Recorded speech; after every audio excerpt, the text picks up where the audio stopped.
नमस्कार।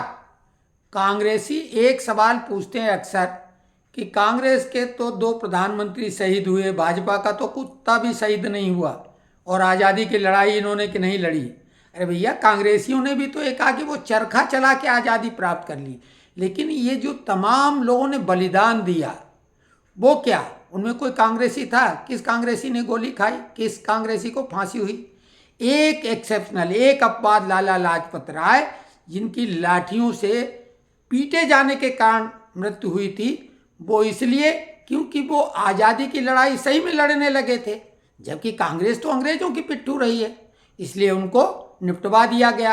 बाकी किसी कांग्रेसी को काले पानी की सजा हुई हो, फांसी हुई हो, गोलियों से मारा गया हो, लाठियों से पीटा गया हो, जो सर्वनाम स्वनाम धन्य गांधी जी और नेहरू जी हैं, कितनी बार उनकी पिटाई हुई, कितनी हड्डियां टूटी, क्या हुआ उनके साथ? अंग्रेजों के ज़माने में बग्गियों पे घूमते थे, वायसराय के साथ में बैठकें होती थीं। गांधी जी जब गिरफ्तार करके तथाकथित जेल में रखे गए तो आगा खां पैलेस में, एक महल में, क्या मजाक है।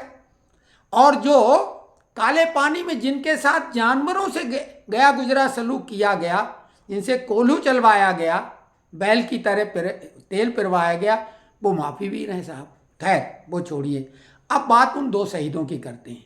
इंदिरा गांधी किस लिए भाई शहीद हो गई? भिंडरावाले को, जो ऑपरेशन ब्लू स्टार में सिख का जो सबसे पवित्र स्थल है स्वर्ण मंदिर, वहाँ पर जब उन्होंने किया, उसका फल इनको मिला। और जानबूझ के वो हुआ था, वो एक लंबी बात है, लेकिन कुल मिला के जो बोया वही काटा उन्होंने। दूसरी तरफ राजीव गांधी ने लिट्टे के साथ शांति सेना भेज के जो वहाँ किया था, हालांकि हमारी तमाम सेना के जवान वहाँ शहीद हुए, तो उसके बाद में उनको परिणाम भोगना पड़ा। और इसमें इस देश के हित के लिए क्या था? वो आतंक का पौधा इंदिरा गांधी ने रोपा था, भिंडरावाले को उन्होंने बढ़ावा दिया था, वही उनका काल बना संगठन जो आतंक का उन्होंने बनाया था। जैसे आज पाकिस्तान से कार हो रहा, भाई आतंकवादी किसी के सगे होते हैं क्या? राजीव गांधी ने लिट्टे के साथ में जो किया उसका परिणाम मिला। लेकिन ये दोनों को शहीद चलो मान लेते हैं, लेकिन दोनों को शहीद किसने करवाया? दोनों में सीधे सीधे सोनिया गांधी का नाम आता है और फायदा वही ले रही। कांग्रेस मतलब सोनिया गांधी, और सोनिया गांधी के शहीद हुए दो प्रधानमंत्री परिवार के, लेकिन वो शहीद में जिस पे उंगली उठी और जिसको फायदा मिला वो तो सोनिया गांधी क्लियर कर। इंदिरा गांधी की हत्या के लिए जो आयोग बनाया गया था, ठक्कर आयोग, सीधे सीधे आर के धवन और सोनिया गांधी पे इशारा था। और वैसे भी जब प्रॉपर्टी के मामले को लेकर हत्याएं होती, जिसको फायदा होता पुलिस उसी को शक के दायरे में लाती। हालांकि वो आरोपी तो कम से कम थी कि नहीं थी। राजीव गांधी पर तो क्लियर कट सोनिया गांधी का नाम आया था, उसमें एक भी कांग्रेसी नेता नहीं मरा। आज भी कोई कांग्रेसी सभा होगी जहां बम विस्फोट होगा तो कांग्रेसी एक मरेगा, कोई बड़ा लीडर, उसके साथ एक भी कांग्रेसी नहीं मरेगा। ये कैसा मामला था? तो ये तो प्री प्लान्ड सब कुछ था। सोनिया गांधी हर समय चिपकी रहती थी राजीव गांधी के साथ, उस दिन क्यों नहीं थी? पूरी कहानी सामने आ चुकी, सोशल मीडिया पे सब कुछ मौजूद है।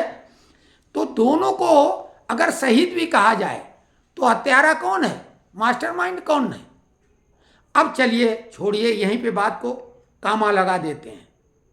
ये डंके की चोट पे बोल रहे हैं बिना कोई डर भय के। अगर कोई कांग्रेसी केस करना चाहे तो हम तैयार हैं, हम कोर्ट में फिर सबूतों सहित बात करेंगे।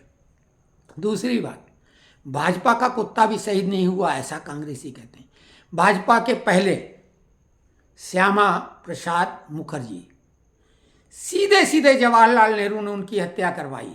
हत्या कराने के कई तरीके होते हैं, आज जेल में रह के लोग हत्या करवा रहे हैं, उनको जेल में भेज के हत्या कराई गई। और केवल एक वही नहीं, ऐसे कई लोग हैं। तो श्यामा प्रसाद मुखर्जी पे उनकी माताजी ने ही जवाहरलाल नेहरू पे आरोप लगाया था। जैसे कि लाल बहादुर शास्त्री की हत्या के लिए इंदिरा गांधी पे सीधे उंगली उठी थी, और ललिता शास्त्री ने सीधे बोला कि उनकी हत्या कराई गई थी। तो ये आरोप तो लगाए जा सकते हैं, मोदी जी पर कोई भी कुछ भी आरोप लगा देता है। तो श्यामा प्रसाद मुखर्जी की हत्या का तो पूरा पूरा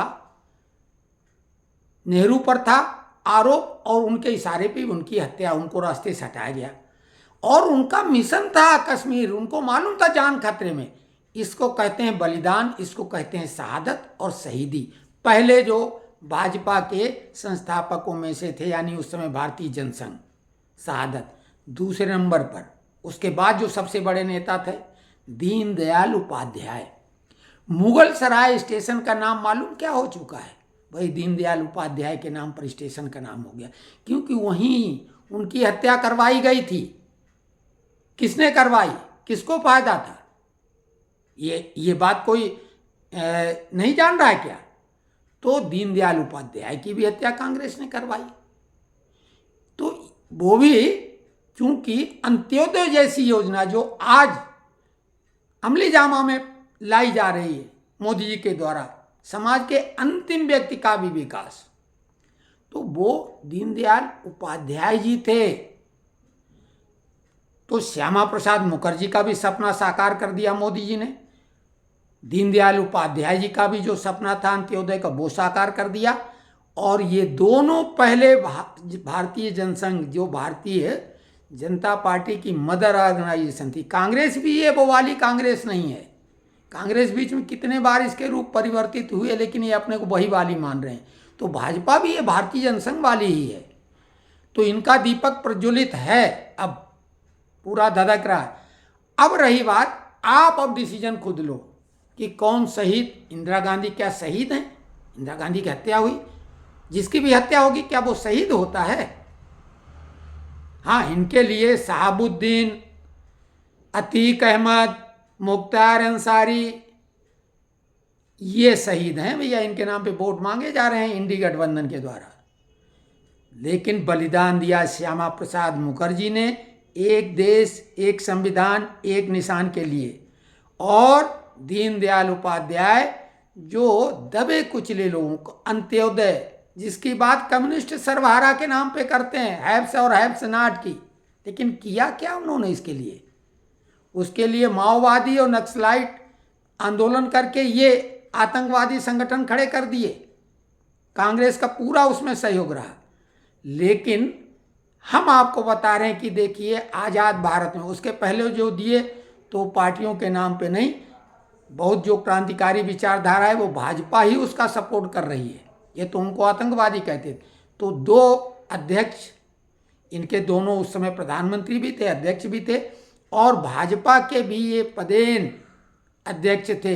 तो अब आप निर्णय खुद लीजिए कि किसके अध्यक्षों ने, सबसे बड़े नेताओं ने अपना बलिदान देश के लिए दिया। निर्णय आपके हाथ है, कमेंट्स बॉक्स में लिखें।